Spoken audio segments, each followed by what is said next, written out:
Assalamualaikum warahmatullahi wabarakatuh. Innal hamdalillah nahmaduhu wa nasta'inuhu wa nastahdihi wa nastaghfiruh wa na'udzu billahi min shururi anfusina wa min sayyiati a'malina. Man yahdihillahu fala mudilla lahu ومن يضلله فلا هادي له.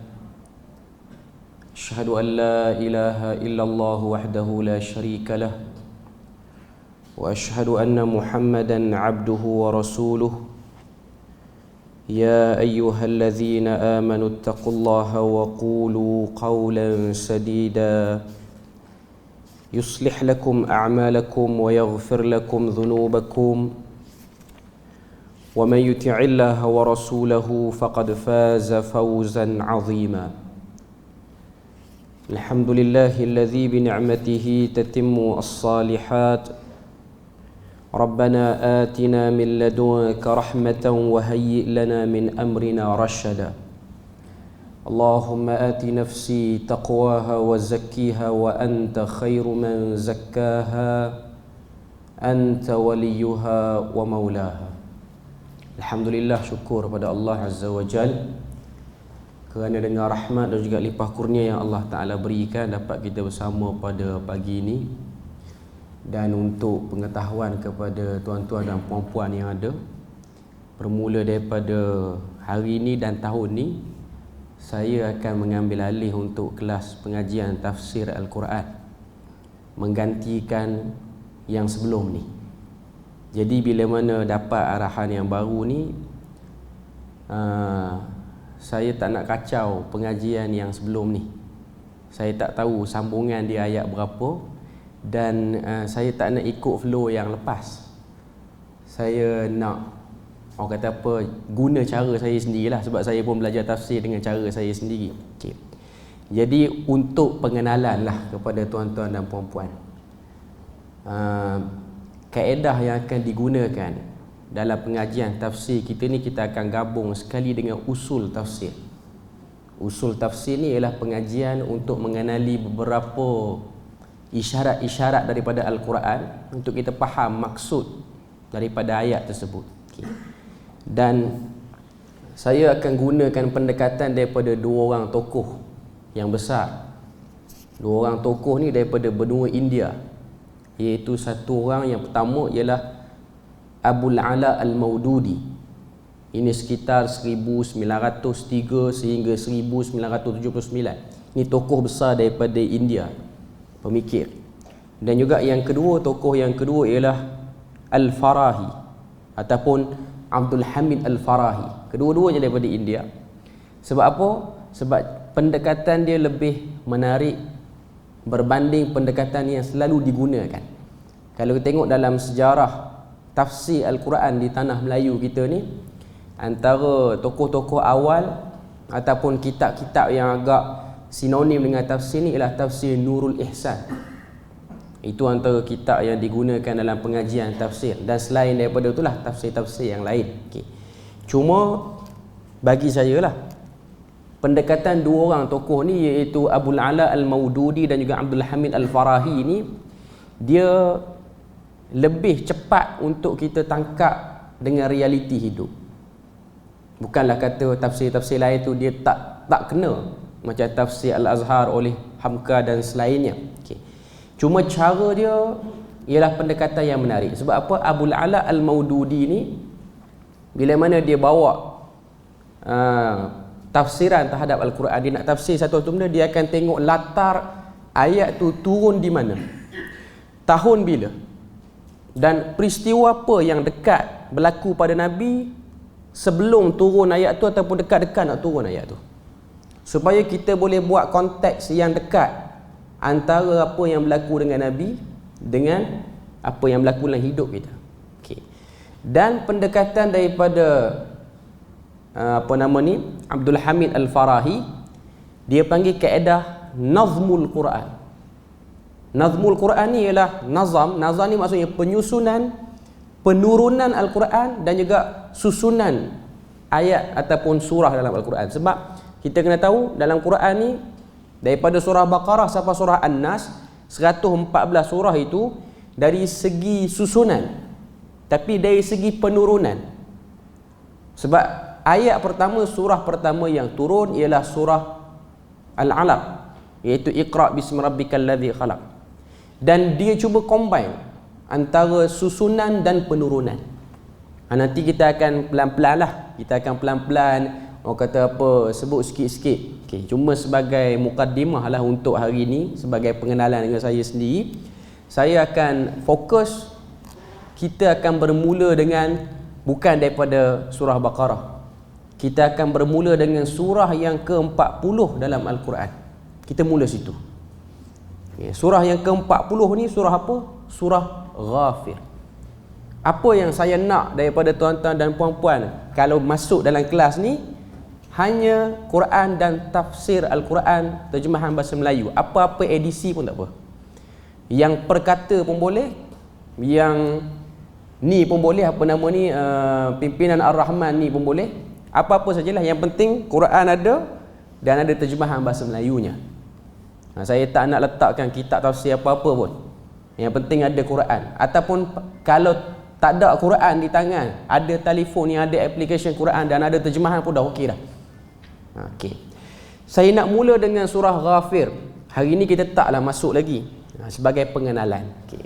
Surah Ghafir sampailah kepada surah yang ke-7 daripada surah Ghafir tu, iaitu surah Ghafir, Fussilat, Syura, Zukhruf, Dukhan, Jathiyah, Ahqaf. Ketujuh-tujuh surah ni, dan satu lagi surah Muhammad. Ketujuh-tujuh surah ni daripada Ghafir sampai Muhammad, ia dipanggil dengan surah-surah Hawamim. Sebab apa Hawamim? Sebab permulaan surahnya bermula dengan Hamim. Dan dia berturut-turut. Surah Ghafir pun Hamim, Fussilat pun Hamim, Syura pun Hamim, Zukhruf pun Hamim, Dukhan pun Hamim, Jathiyah pun Hamim, Ahqaf pun Hamim. Sampai habis. Okay. Ketujuh-tujuh surah ini ialah ada kelebihan khusus. Dari segi hadisnya, maknanya Nabi sebut tentang beza surah ni dengan surah-surah lain, dan dari segi penekanan para sahabat selepas kewafatan Nabi. Walaupun pandangan berkenaan dengan wujudnya satu proses pengajian khusus. Ada yang kata tak wujud pun, tapi ada yang kata wujud. Antara tokoh besar daripada kalangan sahabat ialah Abdullah bin Abbas radhiyallahu anhuma. Ini pakar dalam tafsir sehingga digelar dengan turjumanil Quran. Nabi doakan dia sehingga dia diberi kefahaman tentang Quran. Okay. Selepas pada Nabi wafat, pembelajaran para sahabat terhadap Al-Quran, nak faham makna Quran, tadabbur Al-Quran berlaku lagi. Cuma kalau kita tengok, ada riwayat, walaupun riwayat yang terpencil, menunjukkan para sahabat meminta kepada Abdullah bin Abbas untuk mengajar 7 surah ni secara lebih komprehensif, lebih khusus lagi berbanding surah-surah lain. Surah lain pun penting, tapi 7 surah ni ada keistimewaan yang berbeza. Sebab tu kau tengok ulama daripada zaman awal sampailah zaman sekarang, mereka cuba keluarkan bermacam-macam buah tafsiran daripada 7 surah ni. Ada yang mengatakan, terutamanya Abdul Hamid Al-Farahi, 7 surah daripada Hawamim ini ialah huraian kepada 7 ayat daripada suratul Fatihah. Surah Fatihah ada 7 ayat. Okey. Dihurai dengan 7 surah ini. Sebab untuk mantapkan kefahaman sebenar berkenaan dengan tauhid khususnya, ianya terdapat pada 7 surah ni. Dan kalau tengok penurunan dia ikut macam susunan dia. Maknanya surah pertama yang turun Ghafir, lepas pada tu Fussilat. Maknanya tidak turun surah-surah lain, melainkan waktu turunnya 7 surah ni dia turun berderet. Maknanya dia macam disusun khusus. Kalau macam surah lain dia berselerak. Kadang-kadang Baqarah sekejap, lepas tu datang Ali Imran, lepas tu datang surah-surah daripada juzuk lain. Tapi untuk surah Ni 7 surah ni, iaitu Ghafir sampailah kepada Ahqaf ni, sampai Muhammad pun sekali ada yang masukkan, ulama yang masukkan, ianya duduk dalam satu fasa zaman Nabi, belum Nabi pergi hijrah lagi, dan selesai. Semua sekali selesai. Tak bercampur. Macam ada satu isyarat, yang ni ada pengkhususan sikit. Sebab tu ada satu hadis yang diriwayatkan daripada Ad-Darimi, daripada Abdul Rahman bin Auf, daripada Sa'ad bin Ibrahim. Dia kata kunnal hawamim yusamminal arais. Apa maksud hadis tu? Maksud hadis tu, dia kata al hawamim, kunnal hawamim, surah-surah yang bermula dengan hamim, yusammaina al arais, dinamakan dengan surah-surah yang disebut dengan pengantin. Kenapa? Sebab dia evergreen, dia sentiasa segar. Surah ni dia hidup, dia merentas zaman, merentas apa-apa saja waktu yang berlaku manusia zaman mana pun. Yang namanya umat Nabi Muhammad akhir zaman ni perlu beri perhatian kepada surah Hawami. Terutamanya kita lah yang akhir zaman ni. Okey. Saya nak cerita sikit. Kalau sempat kita masuk beberapa ayat, kita masuk. Okey. Ini sebagai mukadimah. Okey. Surah Hawamim ni, kalau kita tengok, bermula pada Ghafir sampailah pada Ahqaf ni. Dia turun bila? Dia turun ketika mana Rasulullah sudah 10 tahun menjadi Rasul. Maknanya umur Nabi pada waktu ni dah masuk 50 dah. Ini waktu fasa surah ni turun. Okay. Waktu fasa surah ni turun, apa yang berlaku pada Nabi? 10 tahun dah jadi Nabi, dah jadi Rasul ni. 10 tahun dah peristiwa Nabi naik atas Bukit Safa. Nabi beritahu kepada penduduk Mekah, tahukah kamu kalau aku kata di belakang bukit ni ada tentera yang nak serang Mekah? Percayakah kamu? Maka jawab dia orang, kami percaya. Kami tak pernah argue dengan apa kenyataan kamu Muhammad. Walaupun tak dengar bunyi derapan tapak kaki kuda, tak nampak debu berterbangan, sebab nak kata bala tentera ni, itu tanda-tanda awal dia. Maknanya dia orang sanggup mengiyakan kata-kata Nabi Muhammad, walaupun dari segi logik tak logik pun. Bila mana Nabi kata belakang Bukit Safa, Bukit Safa bukan tinggi pun, dia bukit, dia bukan gunung. Nabi kata kalau aku kata belakang bukit ni ada tentera yang nak datang serang Mekah, kamu percaya ataupun tidak? Kami percaya sebab kamu Al-Amin, kami percaya. Tapi bila mana Nabi isytihar, ketahuilah berhala-berhala yang kamu sembah, berhala-berhala yang kamu berdoa padanya, semuanya batil, sembahan itu tak betul. Yang ni tak percaya. Tadi percaya, yang ni tak boleh percaya. Jangan kacau, yang bahagian ni jangan kacau. Kamu nak cerita karut apa pun, kami boleh percaya. Tapi nak tash sembahan, akidah, jangan. Maknanya surah ni turun selepas 10 tahun dah Nabi sebut benda tu. Selepas 10 tahun. Okay. Fasa ni kalau kita tengok, apa yang dah jadi pada Nabi? Sebab dia ada, orang kata apa, dia ada fasa-fasa dia dalam dakwah Nabi di Mekah selama 13 tahun ni. Tahun 1 sampai 3 dakwah secara rahsia. Tahun ketiga tu dakwah secara terang-terang. Tahun ketiga tu baru Nabi declare atas Bukit Safa tu. Dakwah secara terang-terang, orang mula lawan Nabi. Nabi mula kena stres. Nabi mula emosional terganggu. Sahabat-sahabat dikacau yang baru-baru masuk Islam. Sehingga Nabi pernah berdoa kepada Allah Ta'ala, wahai Tuhan, bagilah orang-orang Quraisy ni rasa sikit kemarau macam mana yang berlaku pada zaman Nabi Yusuf dulu, kemarau panjang. Itu berlaku bila? Itu berlaku tahun kelima kenabian ataupun kerasulan. Maknanya 5 tahun dah sebut macam tu. Nabi tak tahan. Akhirnya Allah Ta'ala jadikan benda tu jadi. Mekah kemarau panjang. Kemarau, membawa sampai tahun ke-10. Membawa sampai tahun ke-10. Maknanya orang boleh hidup, tapi mereka sanggup tahan kemarau. Sebenarnya bagi masyarakat Arab, dalam tempoh yang agak lama tak turun hujan, dia orang tak boleh tahan. Tapi dengan sebab tak nak jatuh air muka, pernah kata Nabi Muhammad ni gila dah. Pernah cok Nabi Muhammad dengan macam-macam cok, tak nak kalah dengan Muhammad. Dia nak kemarau pun kemarau lah, kita tahan. Akhirnya dalam riwayat menyebutkan, Abu Jahal pergi minta dengan Nabi, pergilah doa pada Tuhan, bagilah hujan sikit. Berat sangat kita ni. Dia yang mengepalai untuk jadi kepala masam pada waktu tu, dah tak tahan dah. Okey. Pada waktu tu, bila mana hujan, dia naik kepala. Beberapa tahun tu, lepas pada lawan dakwah Nabi tu, hujan. Lepas habis dah kemarau tu, Tuhan bagi hujan. Okey.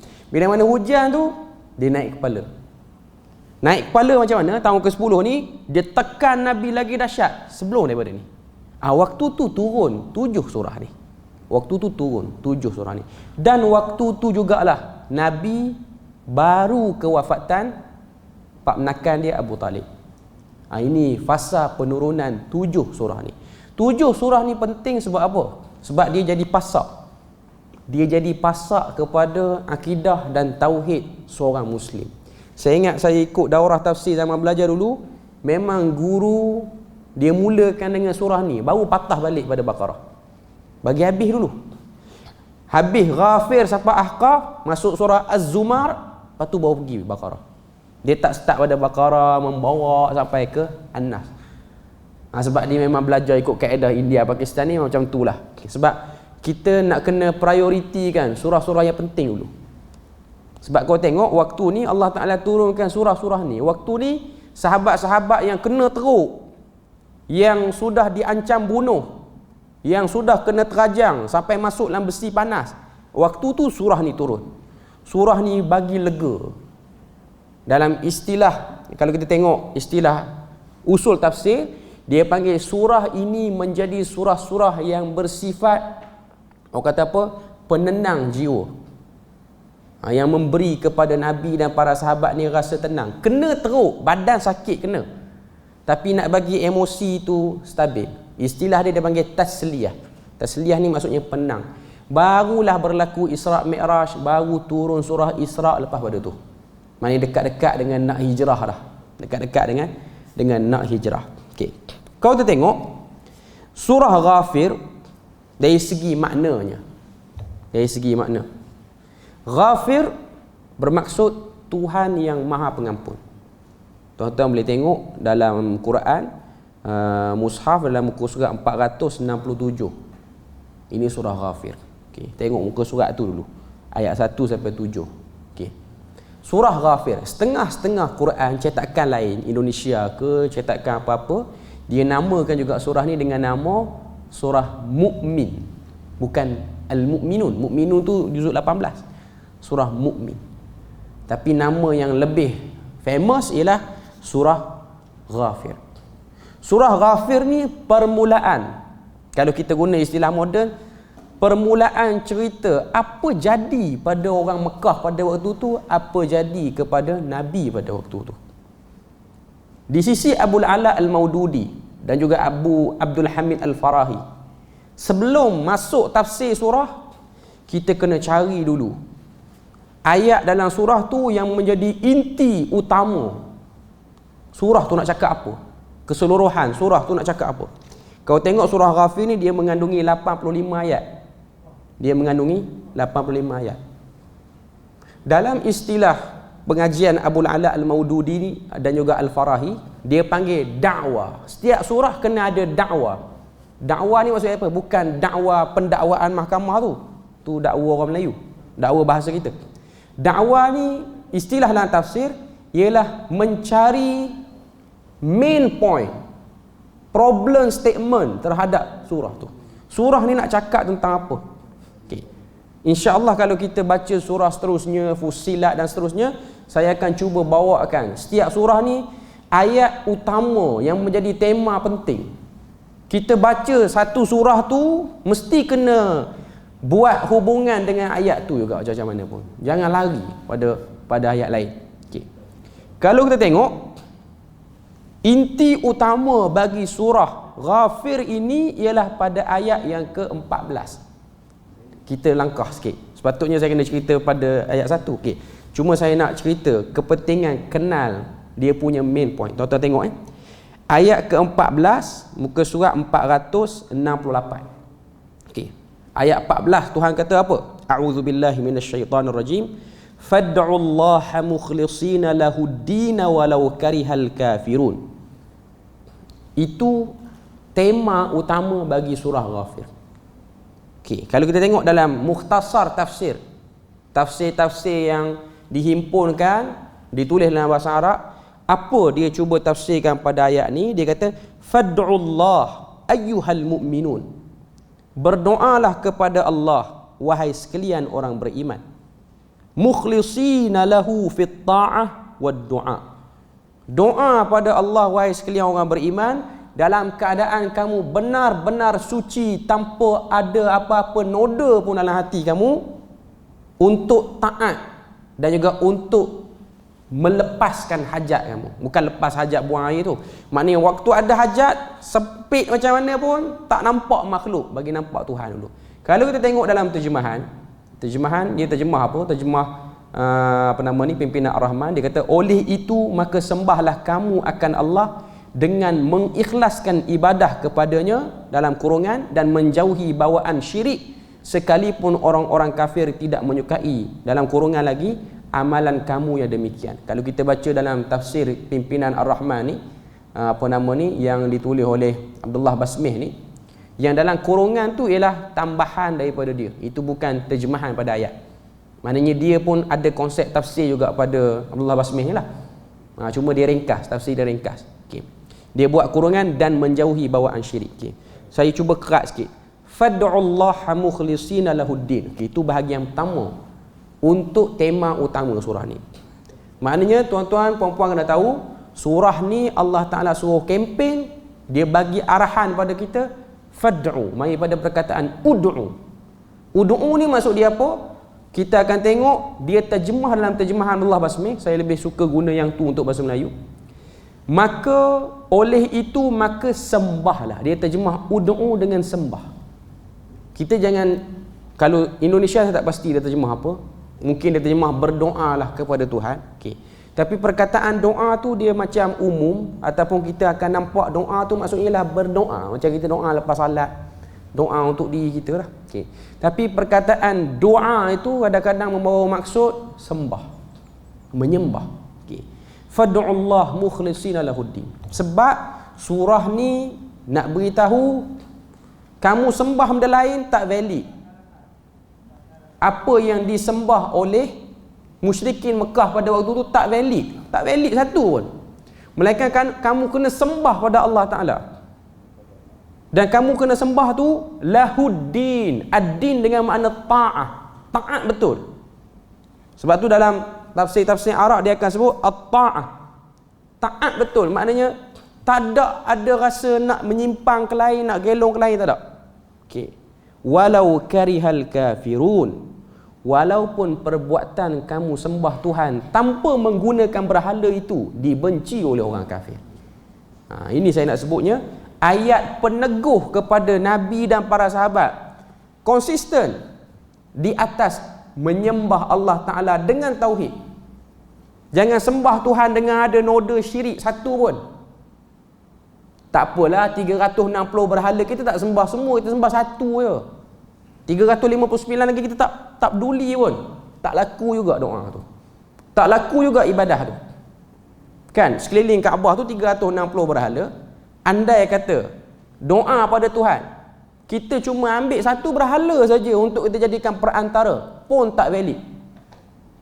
Sedangkan musyrikin Mekah dia ambil semua. Dia ikut keadaan lah, dia nak pilih yang mana.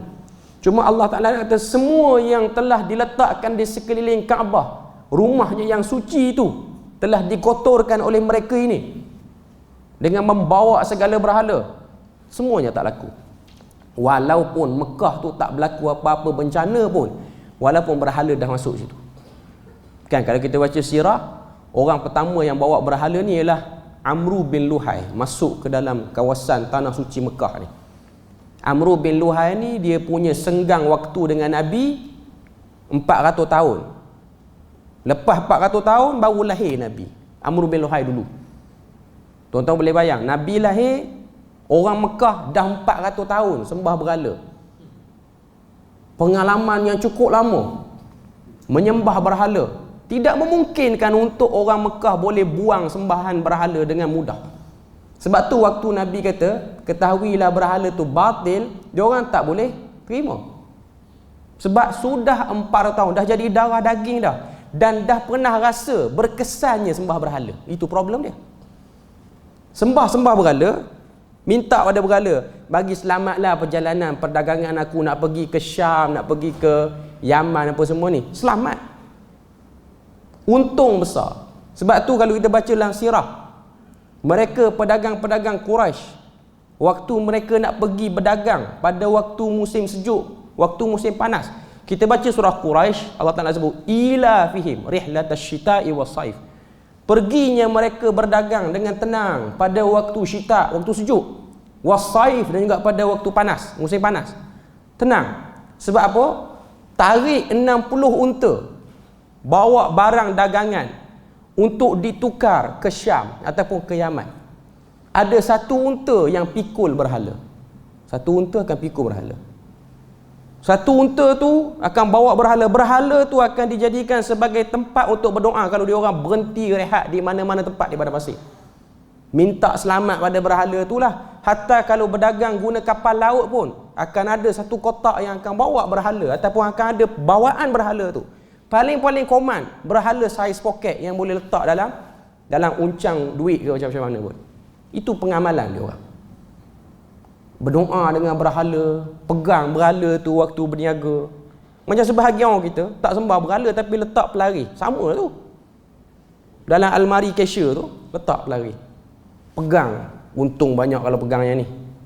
Daripada pergi 60 unta balik 120. Sekali ganda untung. Tiba-tiba Muhammad kata, sembah berhala ni tak payah. Sukar untuk orang yang dah pernah rasa untung sembah berhala. Sebab tu dia dah jadi mula rumit waktu ni. Waktu ni rumit. Tak boleh turun ayat-ayat tentang suruh kahwin sampai 4, tak boleh turun lagi. Tak boleh lagi. Tak kena waktu lagi pada waktu ni. Suruh puasa ke, suruh salat banyak, nanti dulu. Perkemah dulu akidah. Kena torture dengan orang siang, malam letak tangan, nak tidur serabut fikir. Ayat ni jadi penenang pada Nabi. Sebab tu main point bagi surah Ghafir ini ialah ayat 14. Berdoa kamu pada Allah mukhlisina lahuddin. Maknanya mukhlis ni dalam hati tak ada apa-apa pun rasa galak dengan Tuhan. Tak ada rasa doa-doa tah-tah dia tak jawab. Ada yang tu pun problem. Tak sembah berhala pun. Dia kurang keyakinan. Sebab tu ad-din dengan makna ta'ah. Sebab tu kalau tengok din dalam bahasa Arab kita akan terjemah dengan makna agama, dinul Islam. Tapi perkataan din itu juga bermaksud al-inqiyad, patuh tanpa ada rasa nak argue apa-apa pun. Tuhan suruh sembah dia, sembah dia. Time senang sembah dia, time susah sembah dia, time tersepit sembah dia, time lapang pun sembah dia. Okey. Jadi kita boleh tengok lepas pada ni kalau kita tafsir, kita baca surah Ghafir ni 85 ayat ni dia kena balik pada ayat 14 juga macam mana pun. Tetap kena bawa balik pada situ. Tauhidkan Tuhan, taat pada Tuhan, jangan lari pada poin tu. Sebab inilah main point bagi surah Ghafir. Okey. Kita masuk sikit. Saya tak nak panjang-panjang mukadimah dia. Kita masuk terus. Saya tahu tuan-tuan puan-puan macam tak sabar nak dengar apa lagi. Okey.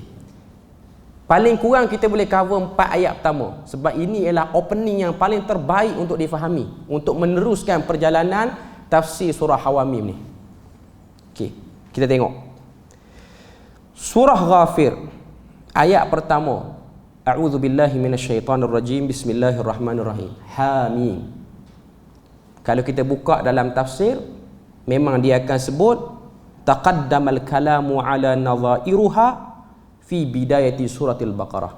Kita telah sebutkan tafsirannya pada awal surah Baqarah. Bukalah tafsir mana-mana pun macam itulah dia akan sebut. Sebab apa? Surah ini dimulai dengan huruf muqata'ah, iaitu huruf-huruf tunggal yang hakikatnya tiada makna dalam bahasa Arab. Sebab al-huruf la tufidul makna. Satu huruf tak beri apa-apa kefahaman pun. Kita belajar bahasa Arab. Al-kalamu huwal lafzul mufidu. Murakkabu. Dia terhimpun. Kalam itu terhimpun. Kalam yang berfaedah itu terhimpun pada 3 unsur. Isim, huruf dan juga fa'il. Okay. Kalau ada satu saja tak jadi, kena ada 3-3. Sekarang ni ada huruf je. Dan tak ada orang Arab dia bercakap Ha tiba-tiba. Mim tiba-tiba. Tak ada. Macam kita orang Melayu tiba-tiba pergi kedai kopi jumpa kawan, B, C. Apa benda dia ni? Telan ubat tak hancur ke pagi ni? Okey. Maknanya itu bukan cara orang bercakap, mesti nak kena ada perkataan. Okey. Itu cara dia bercakap. Okey. Tapi walaupun tak boleh ditafsir oleh otak manusia, kita kena tahu bila mana dia sebut dalam Quran pasti ada hikmah. Hikmah tu tak boleh nak gali lagi sampai sekarang. Cuma para ulama sebut kebiasaannya surah yang dimulai dengan huruf tunggal macam ni, alif lam mim, ain sin qaf, ha mim, apa-apa sajalah, kaf ha ya ain sad. Biasanya surah tu akan sebut, lepas pada sebut huruf-huruf tunggal ni, dia akan sebut kebesaran Quran terus. Biasanya dia punya trend surah dalam Al-Quran macam tu. Surah-surah yang bermula dengan huruf-huruf muqatta'ah, huruf terpotong yang tunggal ni, biasanya dia akan membawa misi kebesaran Quran. Okey, selesai untuk ayat yang pertama.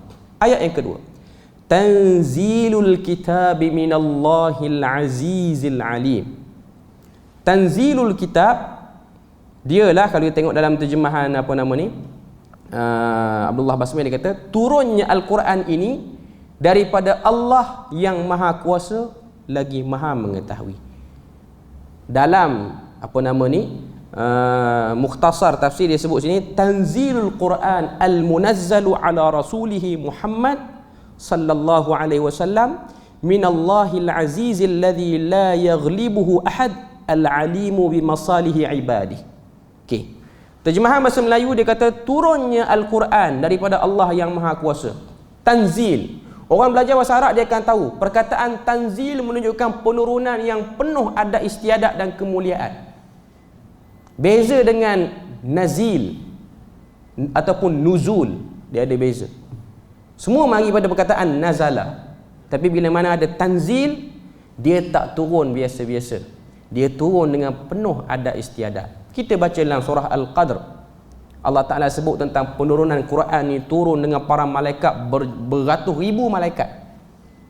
Inna anzalnahu fi lailatul qadr. Sesungguhnya dia yang menurunkan Al-Quran pada malam Al-Qadar. Sebab tu perkataan Al-Qadar memberi maksud ad-dayyiq, yang bermaksud sempit. Sebab apa? Sebab penuh malaikat pada malam turun Quran tu. Maknanya dia bukan turun seorang je malaikat turun, kan? Daripada Allah Ta'ala turun ke Lauh Mahfuz, Lauh Mahfuz turun ke langit dunia. Daripada langit dunia tu baru turun ke Nabi secara berperingkat-peringkat selama 22 tahun, 10 bulan ataupun 23 tahun. Itu penurunan Quran. Okay. Allah Ta'ala beritahu Quran itu tanzil minallah, daripada dia. Dan dia tu pula siapa? Dia sebut dua sifat dia pada ayat yang kedua ni, Al-Aziz dan juga Al-Alim.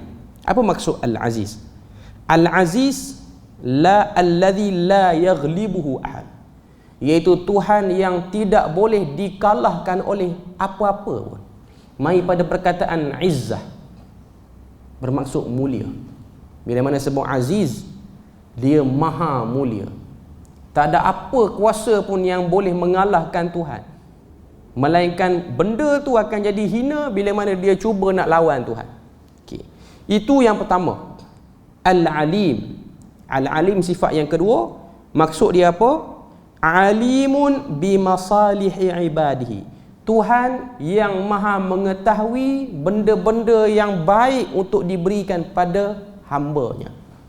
Kita baca Quran, kita akan jumpa ayat-ayat Tuhan sebut innahu alimun bidzatis sudur. Allah Ta'ala maha mengetahui apa yang tersimpan dalam hati makhluknya. Dan dalam ayat lain, wallahu khabirum bima ta'malun. Allah Ta'ala itu maha mengetahui terhadap apa yang kamu buat. Okay.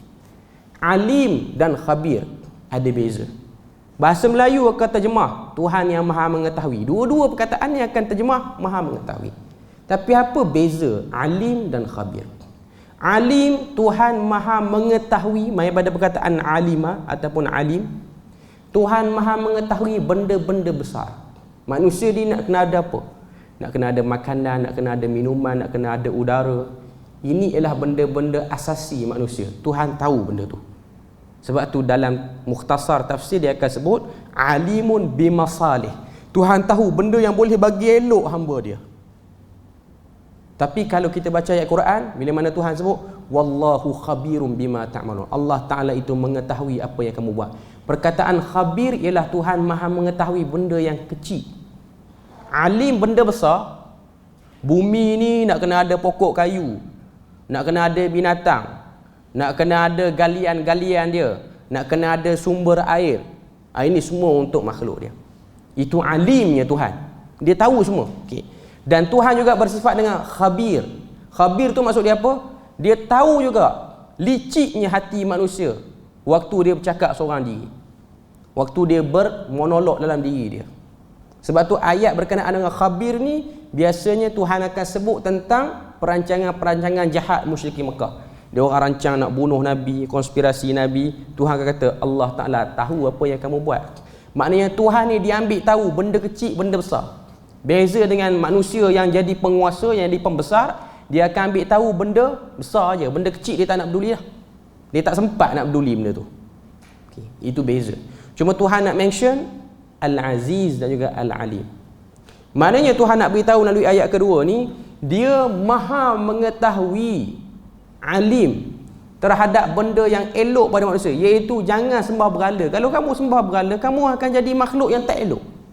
Sekarang ni aku turun Quran nak cerita yang kamu duk sembah tu, wahai musyrikin Mekah sekaliannya, ialah benda yang mengacau masalah kamu. Dia tak jadi masalah, dia jadi mafasid. Kalau kamu continuously sembah berhala tu, dia akan menjadi sumber mafasid kepada kamu. Sebab tu Tuhan kata, ketahuilah yang Muhammad bawa ni daripada Tuhan yang aziz. Kalau kamu berdoa pada berhala, wahai berhala kalahkan Tuhan Muhammad, tak akan kalah Tuhan Muhammad. Sebab tu dia mention aziz tu. Lepas tu mention juga alim. Kalau kamu nak tahu, kamu kena serah diri kepada Muhammad dengan sebab syariat yang dia bawa, maka kamu akan dapat rasa masalih kebaikan yang diberikan oleh Allah Ta'ala kepada hamba dia. Okey. Lepas pada Tuhan beritahu dia ada dua sifat. Dia maha tahu, dia maha perkasa. Masuk kepada ayat yang ketiga. Ayat ketiga ni dia agak panjang sikit. Ghafiriz dzamb wa qabilit taub syadidil iqab dzit taul la ilaha illahu ilaihil masir. Kita tengok terjemahan Melayu dulu. Ghafiriz dzamb, dialah Tuhan yang mengampunkan dosa. Qabilit taub, yang menerima taubat. Syadidil iqab, berat pula azab siksaannya. Dzit taul, dan panjang melimpah-limpah kurniaan kalau dia nak bagi. La ilaha illahu, tiada Tuhan yang berhak layak disembah melainkan dia. Ilaihil masir, kepadanya lah tempat kamu kembali. Okey, sini tuan-tuan puan-puan kena alert sikit. Ada beberapa sifat Tuhan yang dia cerita tentang diri dia. Pertama, ghafiriz dzamb. Itu yang pertama. Kita boleh tanda yang tu. Ghafiriz dzamb. Yang kedua, qabilit taub, penerima taubat. Tuhan terima taubat. Yang ketiga, syadidil iqab, berat azab seksanya kalau dia nak menyeksa. Yang keempat, zit taul. Zit taul ni maksudnya kalau dia nak bagi nikmat, dia akan bagi dalam keadaan bentuk boros. Dia tak pernah rasa tak boleh bagi banyak-banyak nanti habis, tak. Ni empat sifat Tuhan. Okey, kita kira balik pada awal. Ghafiriz dzamb, penerima taubat. Qabilit taub, ghafiriz dzamb, pengampun dosa, pengampun dosa. Qabilit taub, penerima taubat. Syadidil iqab, azab yang mempunyai azab yang pedih. Dan yang keempat ialah zit taul. Okay. Dalam pengajian usul tafsir, antara benda yang kita akan highlight ialah mengesan sifat-sifat Tuhan, ayat-ayat yang cerita tentang sifat Tuhan ni. Sifat Tuhan ni ada dua. Satu jamal, satu lagi jalal. Jamal ni ialah sifat Tuhan yang menunjukkan Tuhan yang maha baik. Jalal ialah sifat Tuhan yang menunjukkan Tuhan yang maha hebat, maha perkasa. Okay. Sekarang dalam ayat yang ketiga ni ada tiga sifat jamal. Yang mana tiga sifat jamal ini telah mengelilingi satu sifat jalal. Yang mana satu jamal? penerima taubat, pengampun dosa, ghafiriz dzamb, itu jamal. Qabilit taub, itu pun jamal. Syadidil iqab, ini jalal. Ini sifat jalal.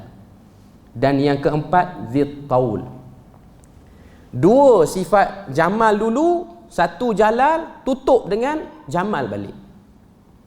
Kemudian Tuhan kata, la ilaha illahu, tiada Tuhan yang berhak disembah melainkan Dia.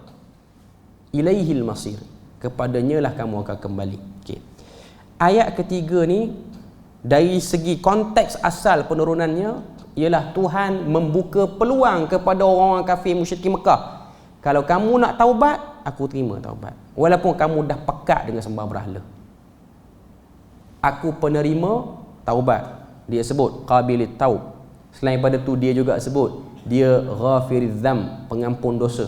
Dia juga sebut kalau kamu stop daripada sembah berhala tu, zid taul, kamu dapat nikmat banyak juga.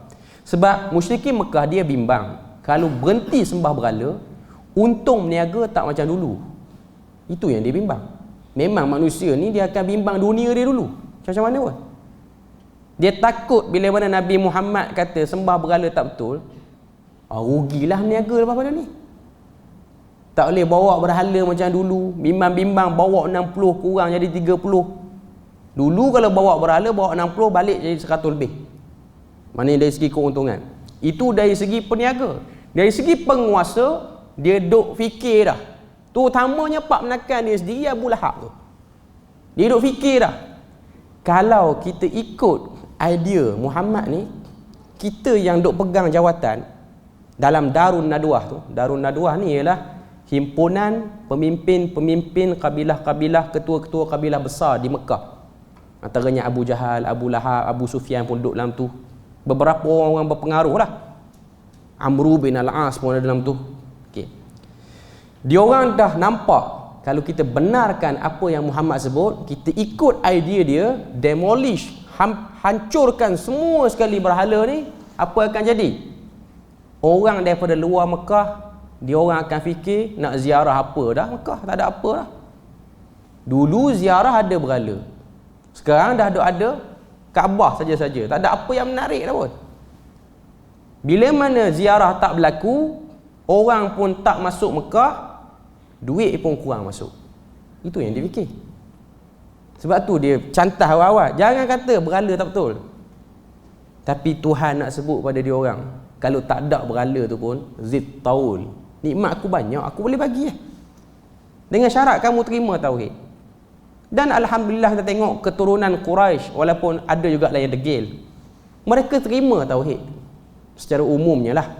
Walaupun ada yang degil macam Abu Lahab degil, kekal dia dengan isteri dia sebagai penentang tauhid, dan lain-lain Abu Jahal.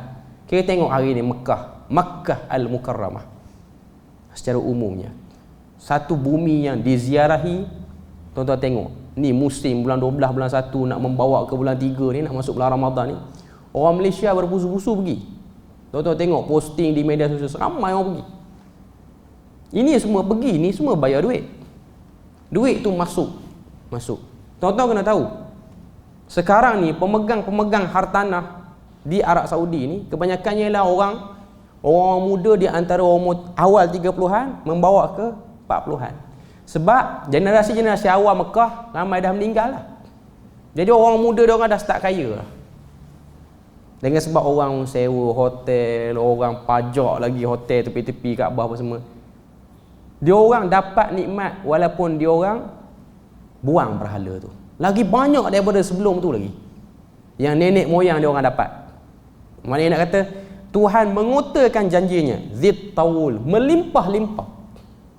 Maknanya duit yang banyak, apa saja keuntungan semua masuk situ. Macam-macam benda boleh buat di situ. Syarat dia, la ilaha illahu ilaihil masir. Hanya kepadanya lah kamu kena sembah, sebab kamu akan balik kepadanya. Okay. Ayat ni ialah pengisytiharan terbuka. Mana-mana orang kafir yang dah nak stop sembah berhala, kamu tidak akan berkurang rezeki kamu. Tuhan nak beritahu, bukan setakat tak berkurang rezeki, Tuhan ampun lagi dosa, Tuhan terima lagi taubat. Cuma kalau kamu engkar, syadidil iqab, kamu kenalah azab tu. Macam sebahagian kecil daripada mereka yang menentang, dia kena azab tu. Dia kena benda-benda buruk yang akan Tuhan tetapkan pada dia. Okey. Itu ayat yang ketiga. Okey, maknanya ni opening nak beritahu pada kita situasi sebenar musyrikin Mekah, dan inilah kelompok manusia yang dihadapi oleh Nabi pada tahun ke-10 kenabian. Ada baki dalam 3 tahun lagi sebelum hijrah ke Madinah ni. Ayat yang keempat. Ayat yang keempat ni kalau kita selesai 4 ayat ni, saya dah lega dah, sebab kita dah dapat gambaran sebenar surah ni turun. Dan juga adik-beradik dia lah, Fusilat sampailah membawa kepada Ahqaf tu. Ayat yang keempat Tuhan sebut, ma yujadilu fi ayatillahi illa alladhina kafaru fala yaghrurka taqallubuhum fil bilad. Ayat ni ada keputusan muktamad Tuhan dan ada tasliyah daripada Tuhan. Tasliyah tadi saya dah sebut, ianya ialah pemberi rasa lega kepada Nabi khususnya, dan juga kepada para sahabat, dan kepada semua orang Islam yang baca ayat ni, hatta kita sekarang pun. Okey, kita bagi dua. Kita tengok ayat yang keempat, ma yujadilu fi ayatillah. Tuhan sebut ma yujadilu fi ayatillah, tidak ada yang membantah ayat-ayat Allah illa allazina kafaru, melainkan orang-orang yang kafir. Fala yaghrurka taqallubuhum fil bilad. Oleh itu wahai Muhammad, jangan terpedaya oleh bebasnya mereka bergerak berulang-alik dari sebuah bandar ke bandar yang lain. Okay. Kita ambil bahagian pertama dulu. Ma yujadilu fi ayatillahi illa alladhina kafaru. Situ. Sekarang ni Tuhan beri keputusan pada Nabi dan juga pada orang-orang yang lawan perintah Nabi. Ma yujadilu fi ayatillah illa alladhina kafaru. Tidak ada mereka yang suka bertengkar. Yujadil ni maksudnya perbuatan, dengar satu benda kira nak lawan. Kira nak lawan je. Kita panggil tojeh sini. Tojeh tu pun slow lagi. Dia memang nak berkelahi betul. Yujadil ni maknanya perbuatan, angkat suara dan nak berkelahi. Tuhan kata tidak ada pihak yang suka berkelahi, suka berbantah-bantah terhadap ayat-ayat yang turun kepada Rasul aku, iaitu Muhammad, melainkan orang kafir. Keputusan dia orang kafir. Itu muktamad daripada Tuhan. Maknanya Allah Ta'ala nak beritahu kepada Nabi dan pada para sahabat, ketahuilah yang duk lawan-lawan kamu tu 10 tahun lepas tu, yang duk lawan kamu tu dulu, yang kata tabballaka ya Muhammad sa'iral yaum, kan? Kalau kita baca dalam sirah waktu Nabi di Bukit Safa tu, Nabi kata ketahuilah sembahan berhala ni batil. Tak betul. Orang yang mula-mula respon pak menakan dia, Abu Lahab. Abu Lahab kata apa? Tabballaka ya Muhammad sa'iral yaum. Angkat dua-dua tangan. Celaka kamu Muhammad. Seluruh hari ni celaka untuk kamu. Boleh kamu kata berhala ni tak betul? Kita duk sembah sebelum ni elok. Turun ayat tabbat yada abi lahabin wa tab. Celakalah kedua tangan Abu Lahab yang mengingkari Nabi dengan secelaka-celakanya. Itu ayat turun. Ayat beri respon terhadap perbuatan. Maknanya Allah Ta'ala nak beritahu kepada Nabi Muhammad, wahai Muhammad, yang 10 tahun lepas tu, yang kamu kena di Bukit Safa tu, itu orang kafir. Tak boleh nak buat apa dah. Tak boleh nak berubat dah dia tu. Penat sangat dah dia tu. Walaupun itu ialah adik-beradik dengan ayah kamu dulu, bukan orang lain.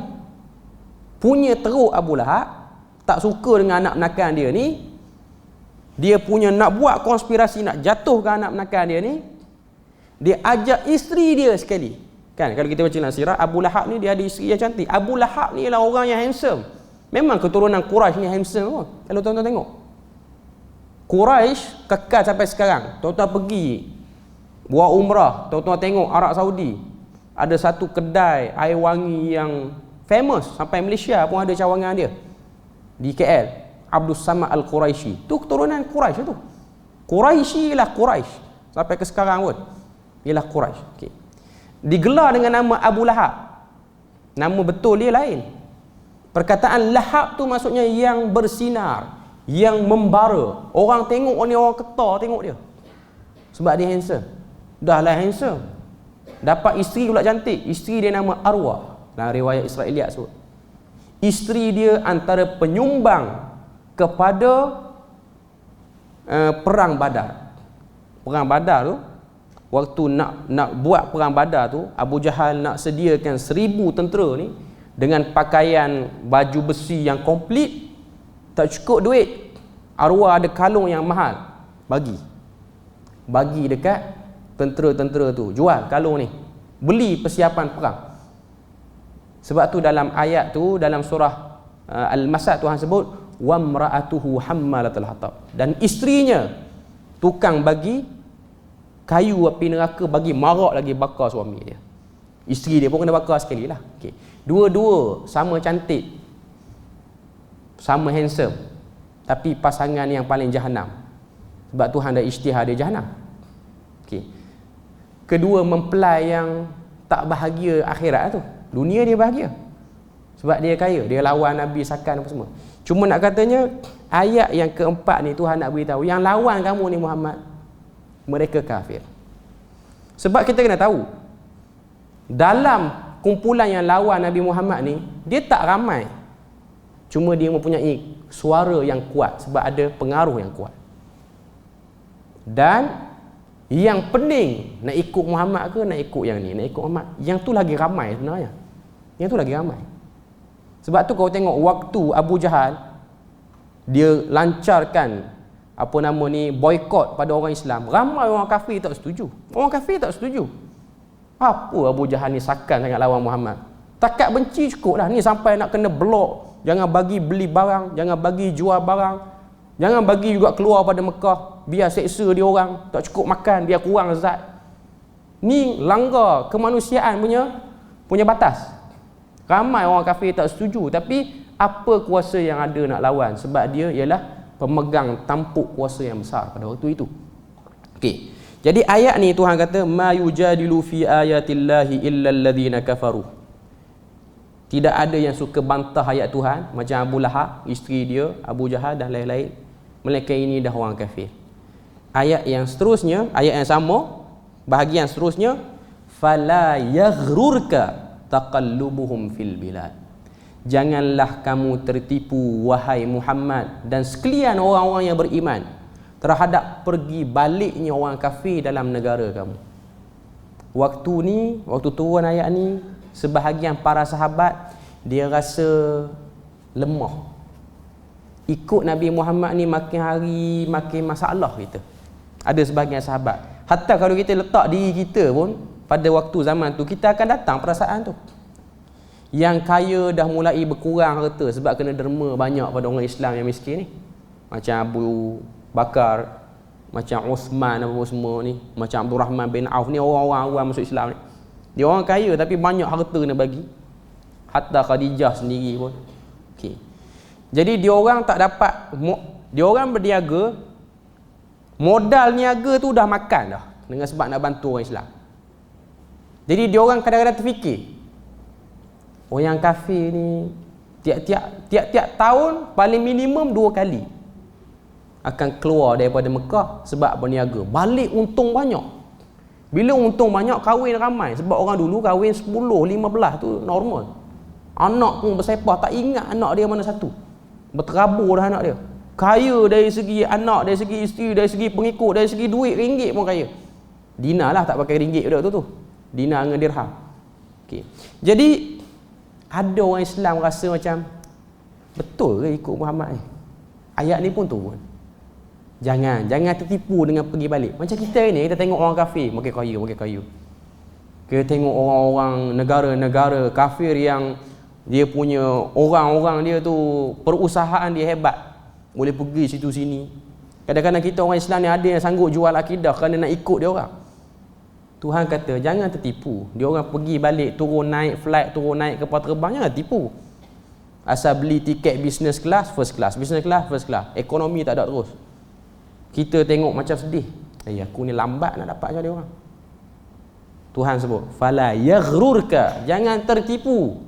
Ni pesanan pada Nabi, pesanan pada sahabat, pesanan juga pada kita. Bukan nak suruh orang Islam tu miskin. Sabar, ada waktu, belum sampai waktunya lagi. Usaha kena usaha. Ambil asbab-asbab yang dibenarkan oleh Tuhan untuk kita ubah nasib diri, boleh ambil. Okay. Tapi jangan gadai prinsip. Itu poin dia. Macam-macam mana pun kamu tengok, Ailio dah meneleh dah tengok orang kafir jadi kaya. Jangan jual prinsip. Ini ialah ayat yang membentuk rasa kuat dalam emosi Nabi. Kalau kita ambil satu ayat lagi lah, ayat yang kelima, ada masa sikit lagi ni, saya tak nak baca habis ayat kelima ni, kita sambung minggu depan. Okay. Kazzabat qablahum qaumu Nuhin wal ahzabu min ba'dihim. Kadang-kadang bagi tahu, jangan tertipu dengan orang kafir. Pergi balik dia orang, tak, orang kata apa? Tak ngam lagi tu.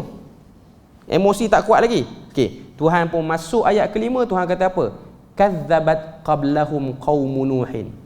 Ayat ni dia macam bagi semangat yang betul-betul. Sebelum pada kamu ni, Tuhan kata, kaum Nabi Nuh dan juga puak-puak yang bergabung sesudah Nabi Nuh telah mendustakan Rasulnya. Sama macam apa yang kamu kena, Muhammad. Allah Ta'ala cerita pada Nabi, bawa testimoni sejarah pula.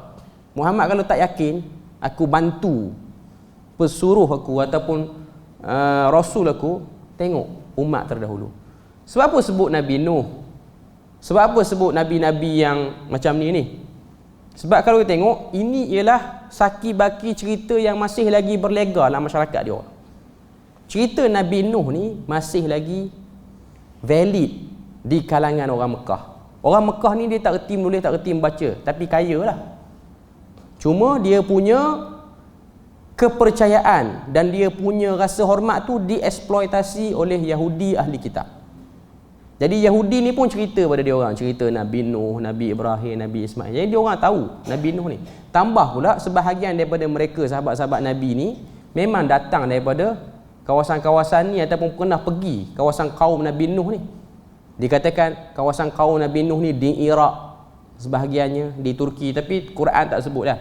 Cumanya bila mana turun ayat ni, dia macam jadi lega. Nabi rasa, oh bukan aku seorang yang kena teruk, ada lagi yang teruk. Sebab tu dalam Al-Quran, antara kisah para Nabi yang paling banyak diulang tayang oleh Allah Ta'ala ialah kisah Nabi Musa. Banyak sangat. Sehingga kalau kita tengok kisah Nabi yang paling banyak dalam Al-Quran ialah kisah Nabi Musa. 8% isi Quran ni kisah Nabi Musa saja. 8% isi Quran. Maksudnya nak kata kisah yang terpanjang. Yang kedua baru Nabi Ibrahim. Dan seterusnya lah. Tujuan cerita-cerita ni dibawa untuk apa? Untuk bagi Nabi lega. Sebab manusia ni dia akan lega bila mana dengar orang lain kena sama macam dia. Dia lega. Okay. Jadi saya nak pada situ ya. Okay. Dan saya nak bagi kesimpulan, ayat 1 sampai ayat 4 ni ialah latar penurunan ayat tu. Tuan-tuan boleh bayang waktu tu, kalau kita boleh bayang lah zaman Nabi tu, Nabi bercakap sepatah, orang bangkang 10 patah Nabi. Nabi kata, ingat tahu, tak payah, diam. Tak guna punya orang. Macam-macam orang bagi. Ni semua orang, ni orang muda tak kerti apa, cakap banyak lah. Dulu okey. Dulu angkat bukan main. Dulu tak katalah kat Muhammad ni, tak pernah orang marah Muhammad. Tapi hanya kerana isu tauhid ni, Muhammad dibenci seakan-akan tak ada pernah buat benda baik pada orang Mekah. Okay. Jadi itu latar. Tuan-tuan boleh bayang, satu orang, kita boleh kata Nabi ni orang baik, dia kena macam tu, dia satu benda yang berat untuk jiwa dia. Kalau orang samsing, dia kena macam ni, padan sebab dia pun samsing. Contoh, dia nak insaf, dia dulu samsing. Lepas pada tu dia nak baik, orang lawan dia, padan. Dulu pun dah pukul orang pun. Nabi ni tak ada experience pukul orang lagi. Tak pernah kata teruk kat orang, tak pernah. Keluar perkataan caci maki pun tak pernah. Tak ada experience boleh balas puas hati dengan apa orang kata kat dia. Maknanya kalau orang tu caci maki, dia double caci maki. Nabi tak pernah experience macam tu. Menyebabkan dia jadi makin sedih, makin lemah semangat. Saya nak gambarkan sini ialah latar Nabi lemah. Dah dapat menakan yang baik, yang boleh jaga keselamatan, baru meninggal. Isteri pun meninggal pada waktu ni. Khadijah pun dah meninggal. Tidak ada sumber kekuatan, blind. Tak ada kekuatan. Melainkan sahabat-sahabat yang dekat-dekat. Melainkan orang-orang yang dekat-dekat ialah yang boleh cerita. Dan yang paling besar ialah Allah Ta'ala yang memberi semangat pada Nabi untuk tidak jatuh dalam menyampaikan dakwah. Cuma saya nak sebut nilainya yang nak dipertahankan sini hanya satu je, tauhid. Balik pada ayat 14 tadi, fad'ullaha mukhlishina lahuddin. Hanya nak kempen orang, stoplah sembah berhala tu. Sembah berhala tak betul. Taat pada Tuhan, tak perlu berhala pun. Nak kempen yang tu, bukan nak kempen apa-apa pun. Dia sudah memberi tekanan yang sangat besar. Nanti kita akan tengok banyak lagi dalam surah Ghafir ni cerita-cerita Nabi terdahulu, cerita pertembungan demi pertembungan yang kita akan tengok dalam surah Ghafir ni, semuanya menjadi inti kepada tauhid. Iaitu pada ayat iyyaka na'budu wa iyyaka nasta'in yang kita duk baca dalam salat kita tu, dalam surah Fatihah. Kita faham 7 surah ni, insya-Allah dia akan bagi satu gambaran. Waktu baca Fatihah tu dia lain macam sikit. Sebab tu saya punya niat lah kepada semua orang Islam di Malaysia, paling kurang di Perlis, jangan mati sebelum faham 7 surah ni. Tak sempat faham semua Quran tak apa, mintalah pada Tuhan, jangan bagi aku mati lagi tak habis belajar 7 surah ni. Paling kurang, paling minima, boleh belajar habis lagi baik. Cuma nak kata penting, surah ni penting. Sekurang-kurang kita balik jumpa Tuhan, ada satu nilai tauhid yang kita jaga. Okay, jadi itulah untuk mukaddimah pertemuan kali pertama kita ni. InsyaAllah kita akan sambung pada ayat yang kelima juga nanti daripada surah Ghafir. Subhanakallahumma wa bihamdik, asyhadu an la ilaha illa anta wa astaghfiruka wa atubu ilaik. Wassalamualaikum warahmatullahi wabarakatuh.